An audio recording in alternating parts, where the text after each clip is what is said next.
Bonjour à tous, bienvenue. J'espère que tout le monde va bien. Euh, Côte d'Ivoire Yako. Côte d'Ivoire Yako, Cameroun Yako. Oui, Côte d'Ivoire Yako et Cameroun Yako. Je ne suis pas camerounaise, mais j'ai beaucoup entendu parler du Cameroun sur les réseaux sociaux et je sais que le Cameroun traverse une crise très grave. Le Cameroun traverse une crise sociale très grave, à un tel point que même des Camerounais n'osent même plus rentrer chez eux. Des Camerounais même qui se marient ne peuvent plus aller voir leur famille. Et ça, il faut en parler parce que tout le monde est concerné, hein, que ce soit les Africains et même les Européens. Et même les couples mixtes. Les Européens qui sont mariés à des femmes camerounaises n'osent même plus aller voir leur belle famille au Cameroun.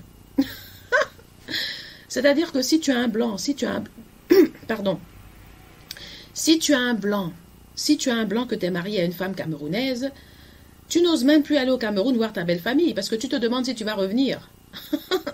Tu te demandes si tu vas revenir. Non mais c'est vrai, franchement. Donc au fait, ce qui se passe au Cameroun, la crise sociale, avec les familles, la jalousie, là, ça concerne même pas seulement les Africains. Ça concerne aussi les couples mixtes. Imaginez les femmes noires qui sont mariées à des Français, vous croyez que comment elles vont aller au Cameroun voir leur famille? Ça va être une catastrophe. Est-ce qu'elles vont revenir même à l'aéroport? Hein, de la même façon que les femmes blanches qui sont mariées à des Camerounais, si leurs maris qui sont mariés à des blancs, ils retournent au Cameroun, est-ce qu'ils vont revenir?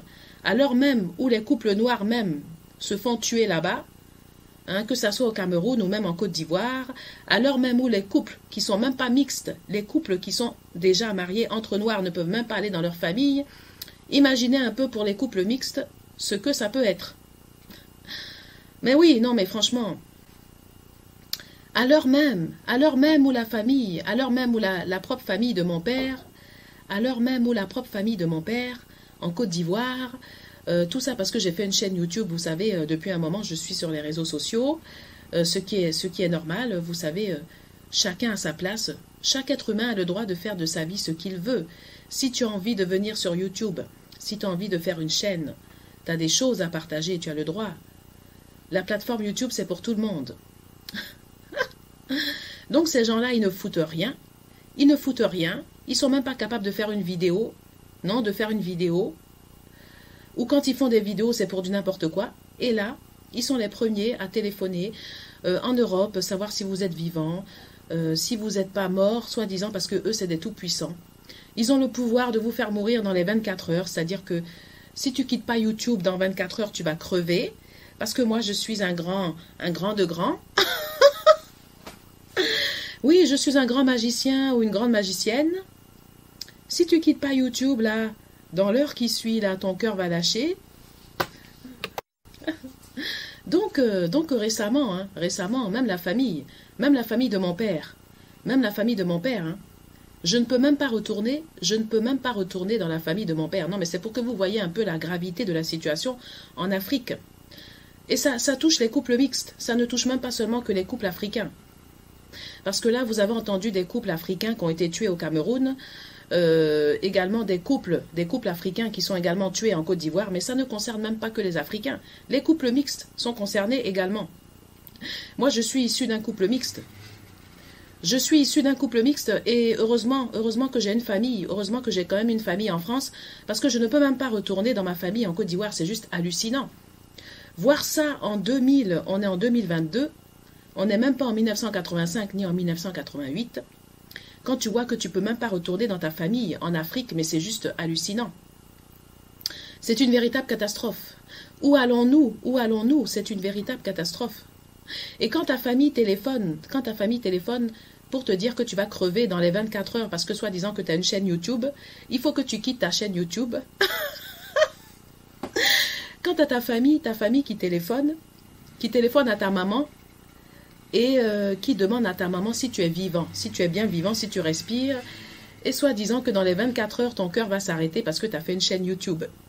Et que si tu continues comme ça, là, à te montrer sur YouTube, là, ils vont arrêter ton cœur. C'est des grands magiciens. Ils vont arrêter ton cœur. Non, mais des conneries, mais c'est pas possible. Donc c'est pour vous montrer à quel point où nous sommes rendus aujourd'hui. Nous sommes à un stade très grave. C'est pour ça que je dis Cameroun Yako et Côte d'Ivoire Yako, parce que vraiment c'est grave. En tout cas, chers compatriotes ivoiriens, je vous conseille de continuer vos activités. Si vous avez déjà monté des entreprises, ne vous laissez pas intimider par quelques racailles ou même des racailles de votre famille qui cherchent à vous empêcher d'avancer. Donc, chers compatriotes, en tout cas, continuez vos activités. Si vous avez une chaîne YouTube, bombardez votre chaîne YouTube, continuez à faire des vidéos, ne vous occupez pas de ces bandes de racailles qui n'ont rien à foutre, des ratés de la République qui viennent sur la terre pour bloquer leur famille, faire du n'importe quoi et emmerder le monde. Voilà. En tout cas, je suis très contente. Je suis très contente de faire YouTube. Je suis très contente d'être sur YouTube. Je n'ai pas l'intention de quitter YouTube. Donc, voilà. Même si vous faites sauter, même si vous, soi-disant, vous êtes des grands magiciens ou des grandes magiciennes, que le cœur va sauter dans 24 heures, moi, je continue tranquille YouTube. Je vais y rester jusqu'à 120 ans, même, il n'y a pas de souci. En tout cas, en aucun cas, je vais quitter YouTube. Et même vos frères et vos sœurs, actuellement, qui sont sur YouTube, qui ont même plus d'abonnés que moi, parce que moi, j'ai commencé il n'y a pas trop longtemps. J'ai commencé, ça fait un petit moment, mais même vos frères et vos sœurs qui sont depuis, je ne sais pas, 10 ans ou 5 ans, qui cartonnent sur YouTube, qui ont plus d'abonnés que moi, parce qu'ils ont commencé avant moi, ne croyez pas au Père Noël, ils vont sûrement pas fermer leur chaîne à cause de vous. Donc nous tous là, nous faisons YouTube jusqu'à 120 ans d'âge. On n'est pas fatigués. On est là, l'imagination va couler. Voilà. Donc, j'ai la chance d'avoir de très bons amis. C'est vrai que j'ai passé mon enfance en Côte d'Ivoire. J'ai passé ma jeunesse en Côte d'Ivoire. J'ai passé toute mon enfance en Côte d'Ivoire. Une partie de mon adolescence aussi en Côte d'Ivoire. Et j'ai eu la chance quand même d'avoir... j'ai pas eu beaucoup d'amis, mais j'ai eu quand même de grands amis. Des amis qui ont réussi. Des amis qui ont réussi, voilà, des amis de la Côte d'Ivoire, des amis de la Côte d'Ivoire qui ont réussi, qui sont des bosseurs, qui sont des travailleurs, mais qui malheureusement ne peuvent pas retourner dans leur famille. Malheureusement, oui, ils ont réussi, ils ont beaucoup travaillé, mais ils ne peuvent même pas retourner dans leur famille. C'est une véritable catastrophe, c'est-à-dire que même quand ils envoient l'argent, là, quand l'argent est terminé, ils ne peuvent plus retourner. Il faut qu'ils envoient. S'ils arrêtent un mois seulement, là, ils ne peuvent pas retourner dans leur famille. C'est une véritable catastrophe. Donc, dans des conditions comme ça ne peut pas continuer. Il faut prendre une décision. Soit tu coupes avec ta famille, et puis tu gardes tes amis, et puis c'est tout. Tu fais ta vie avec ton épouse et tes enfants, et c'est tout. Moi, je dis, des fois, si vous avez un bon conjoint, vous avez des enfants, soyez heureux, profitez de la vie. Vous occupez même plus de ces bandes de racailles, là, qui sont là que pour détruire, nuire. Au lieu de vous bénir, de vous souhaiter la réussite, ils sont là que vous souhaitez le malheur. C'est vraiment, c'est lamentable. Lamentable.